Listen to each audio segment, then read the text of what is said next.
ইসরায়েলের আকাশ প্রতিরক্ষা ব্যবস্থা আয়রন ডোমকে ফাঁকি দিয়ে নেতানিয়াহুর দেশের গভীরে একের পর এক হামলা করে যাচ্ছে লেবাননের ইসলামিক প্রতিরোধ। কখনো ড্রোন আক্রমণ, কখনো ক্ষেপণাস্ত্র হামলা চালিয়ে ইসরায়েলি প্রতিরক্ষা ব্যবস্থাকে চ্যালেঞ্জের মুখে ফেলেছে। বৈরুতে বোমাবর্ষণের মাধ্যমে ইরানি প্রক্সিদের উস্কে দেওয়ায় এবার ইসরায়েল পাল্টা আঘাতের মুখে পড়েছে। লেবাননের ইসলামিক প্রতিরোধ সম্প্রতি নতুন একটি ব্যালিস্টিক ক্ষেপণাস্ত্র ফাঁদ 6 মোতায়েনের ভিডিও প্রকাশ করেছে। ক্ষেপণাস্ত্রটির ব্যাস 302 মিলিমিটার, মোট ওজন 650 কিলোগ্রাম, যার মধ্যে 140 কিলোগ্রাম ওয়ারহেড। এটি 25 কিলোমিটার দূরত্বে লক্ষ্যবস্তুতে আঘাত আনতে সক্ষম। ক্ষুদ্র কিছু ত্রুটি থাকা সত্ত্বেও ফাঁদে সিরিজের ক্ষেপণাস্ত্রগুলো দিয়ে ইসরায়েলের ওপর চাপে রেখেছে লেবানিজ যোদ্ধারা।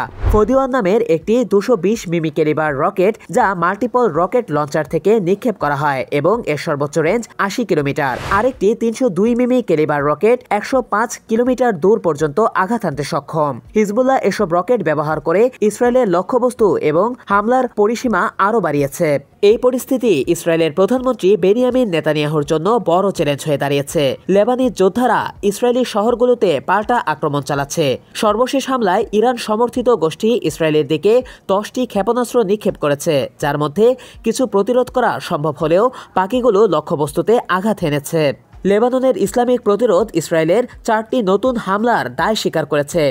একটি ভিডিওতে দেখা যায় তেল আবিব থেকে 120 কিলোমিটার দূরে কিয়া ঘাঁটিতে ক্ষেপণাস্ত্র হামলা চালানো হয়েছে। আরেকটি ভিডিওতে তেল আবিবের দক্ষিণ পূর্বে তেলনয় ঘাঁটিতে হামলার দৃশ্য দেখানো হয়েছে, যা ইসরায়েলি বিমান বাহিনীর একটি প্রাচীন ঘাঁটি। সেখানে অসংখ্য F-15 যুদ্ধবিমান এবং ড্রোন রয়েছে। প্রথমবারের মতো লেবানিজ গ্রুপটি তেল আবিবের কাছে IWAI মিলিটারি ওয়েপনস ইন্ডাস্ট্রিজ কোম্পানিতে আঘাত এনেছে। তাদের দাবি, ইসরায়েলের দিলাম ঘাঁটি সেনাবাহিনীর শীর্ষ গোয়েন্দা ইউনিটের সদর দপ্তর এবং আমোস ঘাঁটিতে টার্গেট করেছে।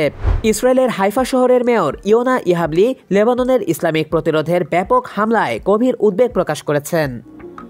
নিউজ ডেস্ক, দৈনিক জবাবদিহি।